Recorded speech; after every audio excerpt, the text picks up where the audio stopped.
Welcome friends, स्वागत है आपका डेमोक्रेसी की नेक्स्ट क्लास में। Today we shall talk about kinds of democratic government. देखिए, काइंड्स ऑफ डेमोक्रेटिक गवर्नमेंट में इसके दो पार्ट है, डायरेक्ट और pure, and second is indirect और representative. Now we shall talk about direct democracy. Direct democracy, direct means प्रत्यक्ष या आमने सामने। देखिए, इसके अंदर क्या होता है कि पब्लिक जो होती है खुद डिसाइड करती है सरकार की नीतियों को, उनकी योजनाओं को, और गवर्नमेंट में जो बैठने वाले जो हाई लेवल ऑफिसर्स होते हैं उनको पब्लिक खुद डिसाइड करती है, और उनको हटाने का, रिमूव करने का भी उनके पास राइट होता है।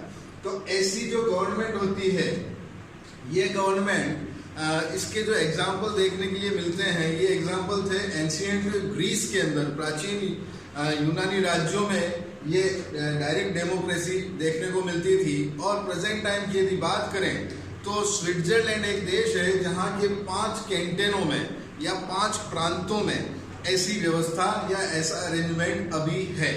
अब देखिए, ये कहाँ सक्सेस होती है डायरेक्ट डेमोक्रेसी?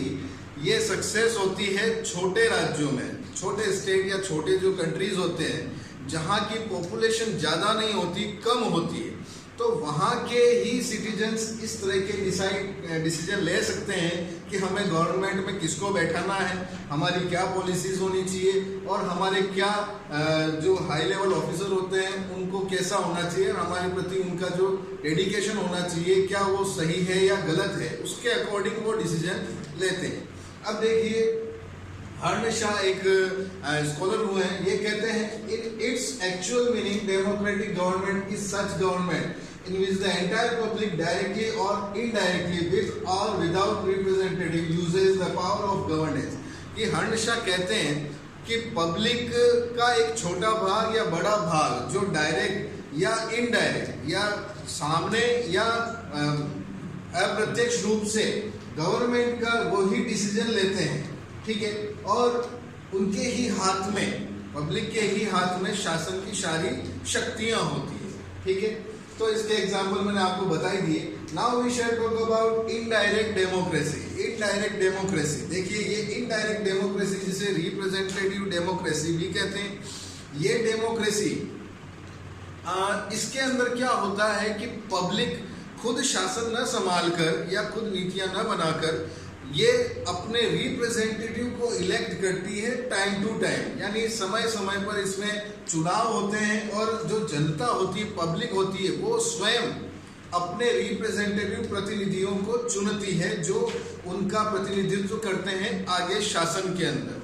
देखिए, इसी के अंदर जे.एस. मिल एक स्कॉलर हुए हैं, एक फेमस स्कॉलर हैं। जे.एस. मिल कहते हैं कि इनडायरेक्ट या representative democracy is such system in which the entire population or a large part of population uses the power of governance through its representatives whom it elects from time to time। वही बात अभी आपको मैंने समझाई थी कि ऐसा ये सिस्टम है रिप्रेजेंटेटिव वाला कि जिसके अंदर जनता का एक बहुसंख्या या जनता का एक मेजर पार्ट समय समय पर चुनाव होता है, जिसके अंदर अपने रिप्रेजेंटेटिव चुनती है, ठीक है।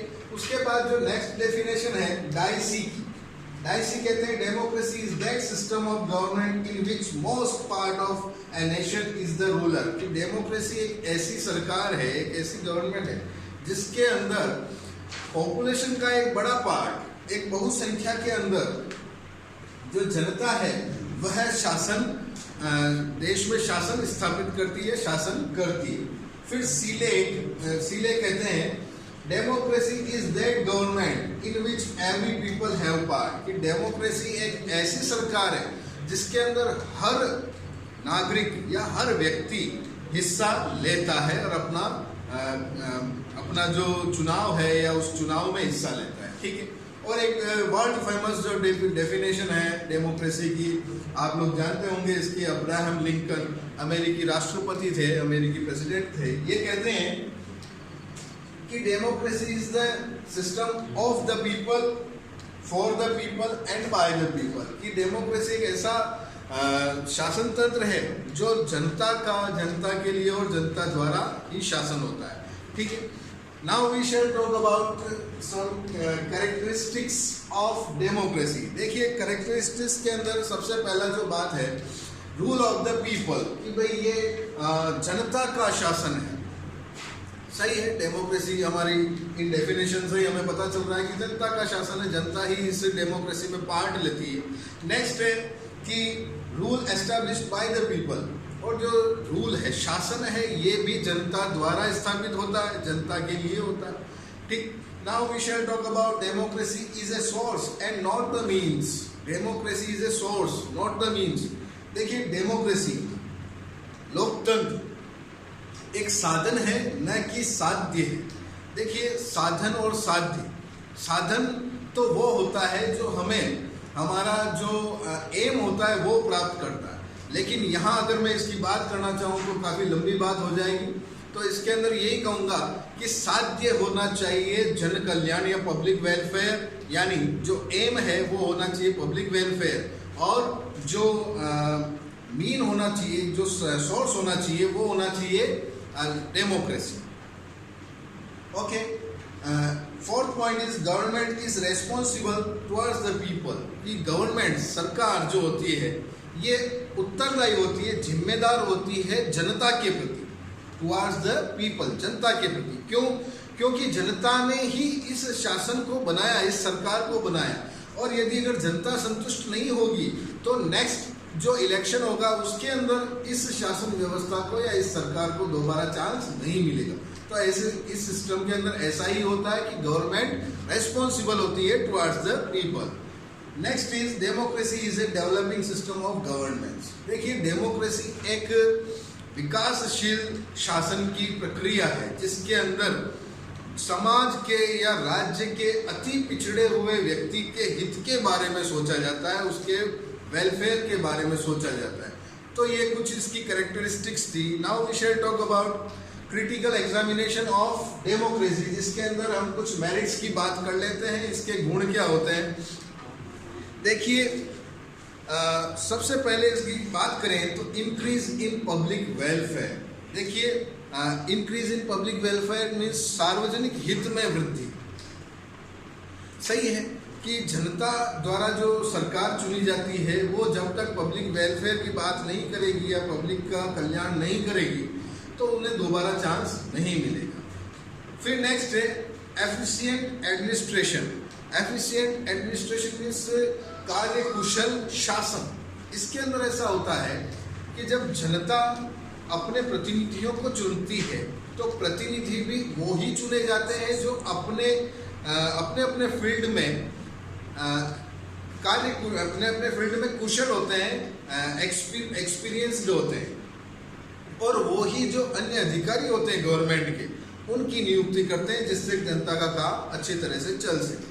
फिर उसके बाद है सोर्स ऑफ पब्लिक एजुकेशन. देखिए पब्लिक एजुकेशन, जनता को शिक्षा मिलती है इससे कि हमें हमारे प्रतिनिधि कैसे चाहिए, हमारी सरकार कैसे चाहिए, उसके द्वारा उसके अंदर वो चुनाव में पार्टिसिपेट करते हैं.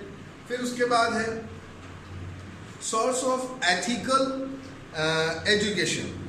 एथिकल एजुकेशन मीन्स नैतिक शिक्षा की भी इसमें बात की जाती है. नैतिक शिक्षा के अंदर जैसे बात की जाती है कि लोगों को अपने द्वारा या अपने साथ जैसा बिहेव चाहिए वैसा ही बिहेव अदर पर्सन्स के साथ करना होगा. अपने साथ जैसा व्यवहार करना है चाहते हैं वैसा ही व्यवहार दूसरों को देना होगा. इसलिए सब अपने आप को समान मानते हैं शासन की नज़रों में, एक दूसरे के साथ भ्रातृत्व की बात करते हैं, भाईचारे की बात करते हैं, और इक्वलिटी की और लिबर्टी की बात करते हैं. अब देखिए नेक्स्ट है एजुकेशन ऑफ पैट्रियटिज्म. देशभक्ति की शिक्षा. कोई भी व्यक्ति जो देश में रहता है वो ये नहीं चाहता कि मैं इस देश का अहित करूं, इसलिए मुझे चुनाव में पार्ट लेना होगा, तभी जाके इस देश का विकास हो सकता है, डेवलपमेंट हो सकता है. तो यही कुछ चीज़ें हैं जो हमें देशभक्ति की शिक्षा सिखाती है लोकतंत्र के अंदर. फिर बात की जाती है प्रोटेक्शन फ्रॉम रिवोल्ट्स.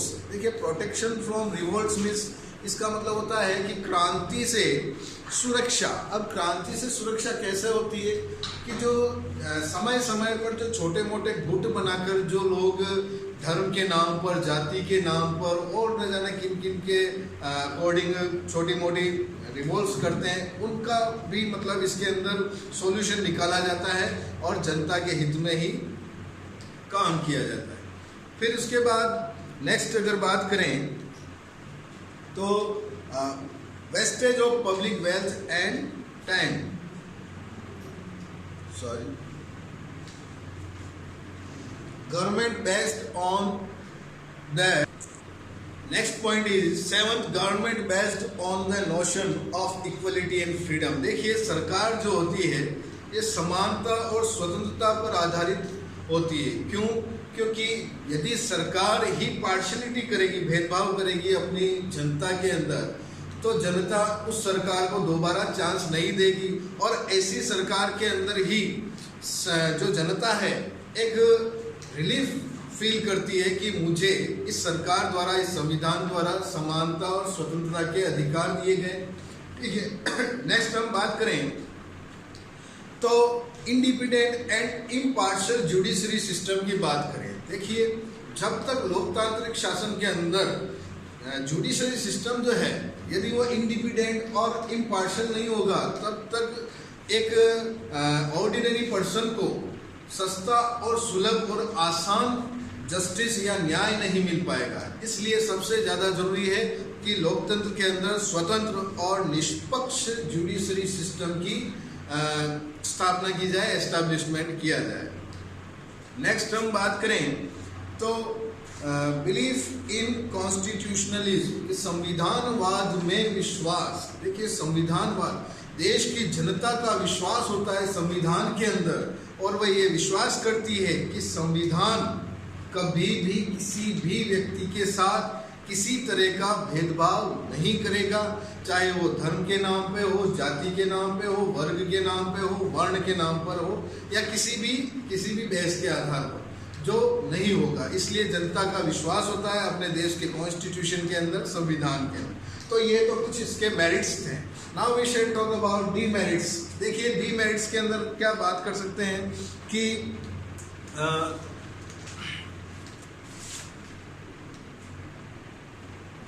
लोकतंत्र के अंदर जो व्यक्ति संबंधी जो धारणा है वो काफी ही भ्रमपूर्ण है। अब भ्रमपूर्ण कैसे? ये कहते हैं कि हर व्यक्ति चुनाव में भाग लेता है, जबकि ऐसा नहीं होता कि चुनाव के अंदर काफ़ी व्यक्ति ऐसे होते हैं जो चुनाव का बॉयकॉट करते हैं, नहीं देते अपना इलेक्शन, वो अपना वोट नहीं देते। वो इसलिए नहीं देते क्योंकि उनका किसी कार्य से या किसी ऐसी पॉलिसी से, सरकार से विश्वास उठ जाता है जिससे वो उनका बॉयकॉट करते हैं। तो ये भी इसका एक डीमेरिट्स हो सकता है। फिर हम बात करें तो न्यूट्रलिटी ऑफ इंटेलेक्चुअलिस्ट क्लास, कि भाई बुद्धिजीवी व्यक्ति जो होते हैं, समझदार व्यक्ति या शिक्षित व्यक्ति भी होते हैं, वो इसके अंदर उदासीनता दिखाते हैं। वो क्यों दिखाते हैं? अभी जैसे मैंने आपको बताया था, वो इसलिए दिखाते हैं कि वो समझते हैं कि सरकार ने कुछ नहीं किया या ये पब्लिक के लिए कुछ नहीं करती या अपने ही फायदे की बात करती। तो इस वजह से बुद्धिजीवी व्यक्तियों का भी इन पर से विश्वास उठ जाता है अपने रिप्रेजेंटेटिव से, और इस वजह से वो नेक्स्ट चुनाव के अंदर हो सकता है अपनी उदासीनता दिखाते हैं। फिर उसके बाद बात करें कि शैक्षणिक महत्व का दावा भ्रमपूर्ण है। Confusion in the claim of importance of education, कि शैक्षणिक महत्व का दावा भ्रमपूर्ण कैसे? कि इसके अंदर बात की जाती है कि लोकतंत्र के अंदर जनता को शिक्षा मिलती है जन कल्याण की, जबकि ऐसा नहीं होता। अगर इसकी बात करना चाहूँ तो थोड़ी लंबी हो जाएगी। इसके अंदर यही होता है कि लोकतंत्र के अंदर जो करप्शन है ये जनता का कल्याण नहीं होने देता। तो इस छोटे से इस सेंटेंस से आपको बात समझ में आ गई होगी। फिर हम बात करें फोर्थ पॉइंट की, कि confusion regarding democratic freedom and equality, कि एक ऐसी स्वतंत्रता और समानता की जो धारणा है ये भ्रमपूर्ण है। इसके अंदर इसको भ्रमपूर्ण कैसे कह सकते हैं? कि जो बुद्धिजीवी व्यक्ति है या जो पावरफुल व्यक्ति है, जो गवर्नमेंट में बैठे हुए हैं, जो सरकार को प्रभावित करते हैं, कि जो छोटी मोटी योजनाएं भी होती है वो भी आम जनता तक, ऑर्डिनरी पॉपुलेशन या पीपल तक नहीं पहुंचने देते। तो ऐसी व्यवस्था के अंदर भी ये चीज़ थोड़ी सही नहीं है। तो ये कुछ इसके डिबेट्स थे। आप लोग I hope you understand this, आप लोगों को ये समझ में आया होगा। That's all for today, thank you friends.